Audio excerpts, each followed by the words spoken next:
Hello friends, मी विजया आहिरे आणि स्वागत आहे तुमचं माझ्या यूट्यूब चॅनलमध्ये. तर एका ताईंची मला कमेंट आलेली. आजचा व्हिडिओ बनवण्याचं रिझनच ते आहे की त्यांनी मला असं मेसेज केलेला, म्हणजे कमेंटमध्ये सांगितलेलं की ताई प्लीज तुमचा जो डाएट प्लॅन आहे ना तो एकदा शेअर करा, जेणेकरून आम्हालाही जे बेनिफिट्स आहेत आमच्या डाएटमध्ये आम्ही काय करायला पाहिजे, काय नको करायला पाहिजे, तर याच्यासाठी एक व्हिडिओ बनवा. तर आजचा व्हिडिओ हा पर्सनली त्या सगळ्या बायकांसाठी, म्हणजे सगळ्यांसाठीच आहे. असं नाही की ज्यांचं वेट जास्त झालेलं आहे त्यांच्यासाठीच आहे, ज्यांचं वेट कमी करायचं त्यांच्यासाठी. एक परफेक्ट रुटीन जे आहे तुमचं ते तुम्ही कसं ठेवू शकता, तर त्याच्यासाठीचा आजचा हा व्हिडिओ आहे.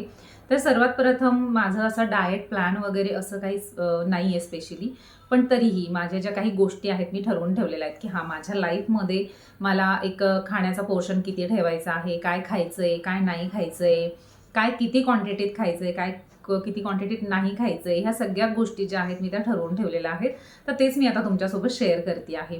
तर सर्वात प्रथम जे आहे ना, माझी जी सकाळची मॉर्निंग रुटीन सुरुवात होते, तर मी उठल्यानंतर पहिले जर आहे ना, तर कोमट पाणी पण नाही म्हणता येणार, खूप गरम असं पाणी घेते. गरम पाणी मीन्स की आपण चहा जसं पितो ना, तेवढं गरम पाणी घ्यायचं आहे. त्याच्यामध्ये हळद टाकायचं आहे आणि ते हळदीचं पाणी मी पिते, म्हणजे सिप सिप करून प्यायचं आहे. तर त्याच्यामध्ये हळदीमध्ये तुम्ही लिंबू पण टाकू शकतात. माझं थोडं पित्त प्रकृती असल्यामुळे मी लिंबू स्किप करते, कारण की मला आंबट ढेकर वगैरे यायला लागतात, म्हणून मी ते नाही घेत. पण जर तुम्ही पित्त प्रकृती नसेल तर तुम्ही त्या हळदीच्या पाण्यामध्ये लिंबू पण टाकून पिऊ शकता. तर आता लिंबू आणि हळदीचं पाणी का प्यायला पाहिजे, तर पहिली गोष्ट, हळद जी आहे ना ती अँटी एजिंग प्रॉपर्टी त्याच्यामध्ये आहे, अँटीबायोटिक प्रॉपर्टी त्याच्यामध्ये आहे. प्लस हळदीमुळे जे आहे ना, तर डिटॉक्स होते आपली बॉडी, म्हणजे शरीराची जी आहे पूर्ण शुद्धी होते, म्हणजे सफाई होते असं म्हटलं तरी चालेल. तर आपल्या डायजेस्टिव्ह सिस्टीमला चांगलं ठेवण्याचं काम जे आहे ना ते हळद करत असते. प्लस डायजेस्टिव्ह सिस्टीम चांगली राहणार तर ऑब्व्हियसली तुमच्या वेटवर पण त्याचा इफेक्ट होणार.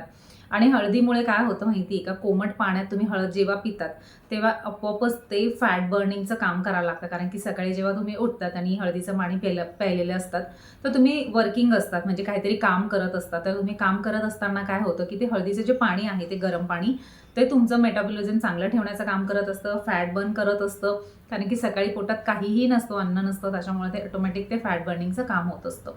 तर त्याच्यानंतर जे आहे ना, तर तुम्हाला काय करायचं की चहा किंवा कॉफी जे पण तुम्हाला आवडत असेल ना ते प्यायचंय, पण त्याच्यामध्ये शक्यतो विदाऊट शुगर घ्या. बिना साखरेचा चहा, बिना साखरेची कॉफी याची सवय लावा. साखर जे आहे ना ते शक्यतो शक्यतो म्हणण्यापेक्षा मी तर म्हणेन की 100% शुगर खाणं बंद करून टाका, म्हणजे साखरेचं प्रमाण बंद करून टाका. मला असं वाटतं थोडे दिवस त्रास होतो की बिना साखरेचा चहा, बिना साखरेची कॉफी, पण एकदा का हॅबिट झाली का ते चांगलं लागायला लागतं. त्याच्यानंतर काय करते मी की एक बॉईल अंड घेते, म्हणजे एक 15-20 मिनिटांचा ब्रेक घेते, म्हणजे चहा कॉफी घेतल्यानंतर साधारणतः अर्धा तास, आणि एक बॉईल अंड घेते. मी नाश्ता वगैरे करत नाही.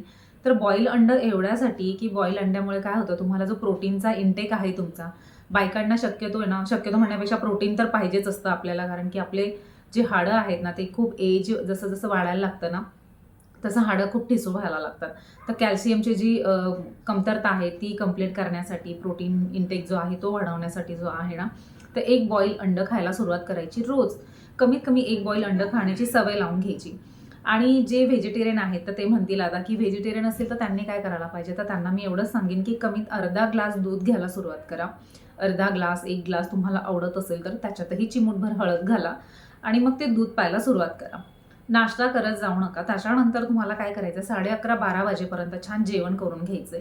जेवणामध्ये मी काय खाते ते तुम्हाला मी सांगते. तर माझं सकाळचं जे जेवण असतं ते अगदी सिंपल असतं, फक्त भाजी आणि पोळी आणि सीझनरी फ्रुट्स, जे पण सीझनरी फ्रूट तुम्हाला अवेलेबल असतं, जे पण अगदी स्वस्त असेल, ज्या सीझनमध्ये जे पण सीझनरी फ्रूट अगदी स्वस्त रेटमध्ये मिळतील तर ते एक फ्रूट खा. मग तुम्ही द्राक्ष आहे तर ते थोडी खाऊ शकतात, संत्री आहेत तर ती खाऊ शकतात. शक्यतो व्हिटॅमिन सीचं प्रमाण जास्तीत जास्त वाढवा.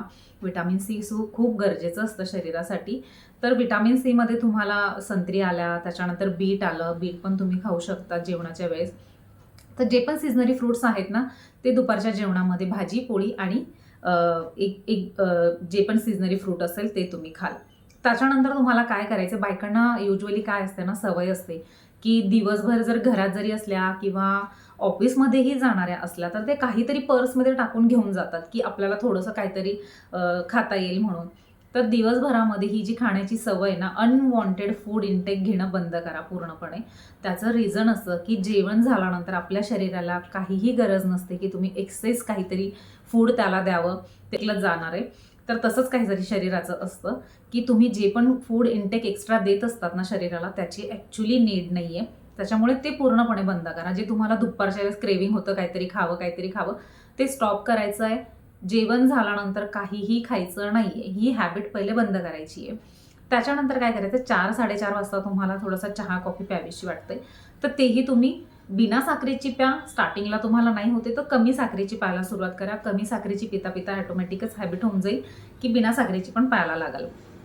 तर 4-4:30 वाजता काय करायचं की तुम्हाला वाटते की थोडंसं काहीतरी खायचंय, की दिवसभरात काही खाल्लेलं नाही, मग थोडंसं भूक लागल्यासारखं होतं. तर चहा कॉफीसोबत शक्यतो काय करायचे, जे आपले मुरमुरे असतात ना व्हाईटवाले किंवा चिवडा असतो, तर तो बनवून ठेवायचा. जास्त चमचमीत तेलाचा नाही. अगदी साधे पांढरे मुरमुरे घ्या, त्याच्यात अगदी थोडीशी शेव घाला, त्याच्यामध्ये थोडासा कांदा, थोडासा टोमॅटो, लिंबू पिळा आणि अगदी थोडीशी अगदी छोट्याशा वाटीमध्ये खाऊन घ्या, जेणेकरून तुम्हाला भूक लागल्यासारखं होतंय. त्याच्यासाठी ते करा. मी तुम्हाला जसं म्हटले की अनवॉन्टेड फूड इंटेक घेणं बंद करा. त्याच्यानंतर तुम्ही काय करणार, रात्रीच्या जेवणामध्ये जर तुम्ही डाळ भात बनवलेला आहे ना, तर थोडासा राईस, थोडीशी पोळी आणि भाजी, हे सगळं तुम्ही खाणार आहात. डाळ भात भाजी पोळी, पण कमी पोर्शनमध्ये. आणि आता सगळ्यात महत्त्वाची गोष्ट मी तुम्हाला सांगेल की तुम्ही जे पण काही खाणार आहात ना, तर ओव्हर इटिंग करू नका. म्हणजे खूप भरगच्च पेट जे आपण म्हणतो ना, तसं जेवण करत जाऊ नका. कमीत कमी आपल्याला अर्धी ते चतकुर पोळी जी आहे ना, त्याची भूक राहील एवढं जेवण करा, जेणेकरून पोट थोडंसं कमी भरलेलं वाटेल. गच्च भरल्यासारखं नाही वाटणार. एवढं थोडंसं स्टमकला रिलीफ देण्यासाठी करत जा. ओव्हर इटिंग करू नका. आणि खाण्याचं पोर्शन जे पण काही आहे ना, ते सगळं खा. आहारामध्ये सगळं खा, पण पोर्शन ठरवून घ्या. जसं की मी ठरवलेलं आहे की मी सकाळी 1.5 पोळी आणि भाजी आणि एखादं फ्रूट खाते, कारण की सकाळी डाळ भात नसतो म्हणून 1.5 पोळी असते. रात्रीच्या जेवणामध्ये मी 1 पोळी असते आणि डाळ भात असतो किंवा खिचडी असते. त्याच्यामुळे खिचडी किंवा डाळ भात असतो. त्याच्यामुळे मी एकच पोळी खाते.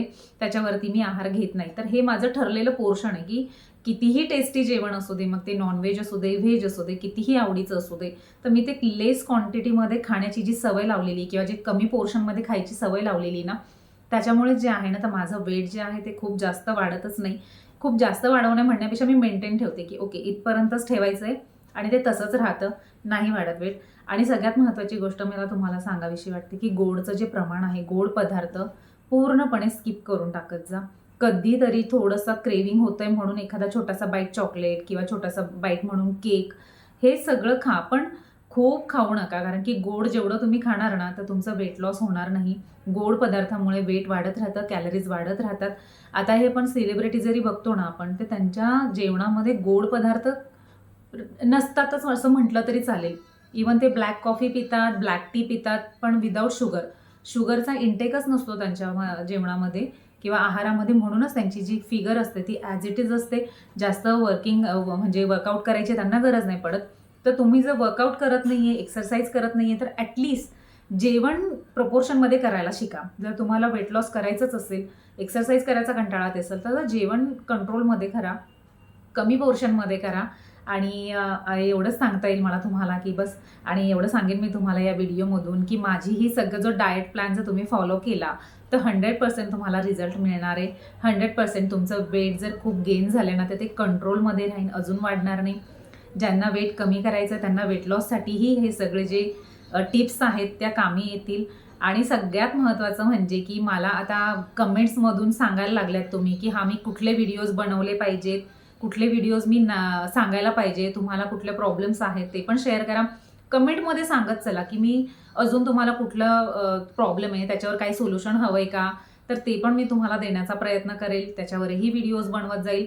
मला तुम्ही कमेंट बॉक्समध्ये नक्की सांगत चला की ह्या बाबतीत व्हिडिओ बनवा, त्याच्यासाठी व्हिडिओ बनवा, याच्याशी रिलेटेड बनवा, कुठला एखादा कंटेंट असेल त्याच्याशी रिलेटेड बनवा. तुम्हाला कुठला पर्सनली काही प्रॉब्लेम असेल तो माझ्यासोबत शेअर करायचा आहे, जो की एक सिंगल मदर म्हणूनही मी राहते, त्याच्याबद्दल काही क्वेश्चन असेल तर तेही विचारा. त्याच्यानंतर व्हिडिओ म्हणूनही मी राहते, तर व्हिडिओंसाठीचं जर तुम्हाला काही क्वेश्चन्स असतील किंवा तुम्हाला त्याच्याबद्दलचे काही व्हिडिओज हवे असतील, तर तेही मला नक्की सांगा. तुमचं जे सजेशन आहे ते माझ्यासाठी खूप इम्पॉर्टंट आहे. आणि माझा हा व्हिडिओ आवडला असेल तर माझ्या व्हिडिओला लाईक, शेअर, सबस्क्राईब करा. माझ्या चॅनलला लाईक, शेअर, सबस्क्राईब करा आणि कमेंट बॉक्समध्ये नक्की मला सांगा. आणि मी एवढंच म्हणेन की हे जे सगळे डाएट प्लॅन मी तुम्हाला सांगितलं आहे तर प्लीज हा फॉलो करा. ज्या याच्यामध्ये मी सांगितलं ते सगळे फॉलो करा. नक्कीच तुम्हाला वेट लॉस पण होणार आणि तुम्हाला एक चांगली फिगर मिळायला पण नक्कीच मदत होणार आणि एक तुमची जी डायजेस्टिव्ह सिस्टीम आहे ती खूप महत्त्वाची आहे. आणि एक महत्त्वाची गोष्ट सांगायची राहिली की हळदीच्या पाण्यामुळे जे आहेत ना, जे आपले पिरियड्सची जी सायकल असते जी इरेग्युलर होऊन जाते, तर हळद जी आहे ना ते रक्त पातळ ठेवण्याचं पण काम करते. तर पिरियड्सचे जे प्रॉब्लेम्स आहेत तेही सगळे दूर होतात. ब्लिडिंग वगैरे व्यवस्थित होतं. म्हणजे तुमचा जो पिरियड्स आहेत ना तेही अगदी रेग्युलर आणि छान व्यवस्थित यायला लागतात. आणि जर तुमचे पिरियड्स रेग्युलर असतील तर तो ग्लो जो आहे तो तुमचा ॲटोमॅटिकली तुमच्या चेहऱ्यावर दिसतो. बिकॉज ऑफ आपल्या सगळ्या सिस्टीम जी आहे, जर पोट चांगलं असेल तर मग चेहराही चमकतो असंच म्हणता येईल. तर बस माझ्या व्हिडिओला तुम्ही लाईक, शेअर, सबस्क्राईब तर नक्कीच करणार आहात माहिती आहे मला. आणि ज्या ताईंनी मला हे व्हिडिओ बनवायला सांगितला होता तर त्यांच्यासाठी हा व्हिडिओ नक्की कामी येईल अशी मी आशा करते. आणि थँक्यू सो मच.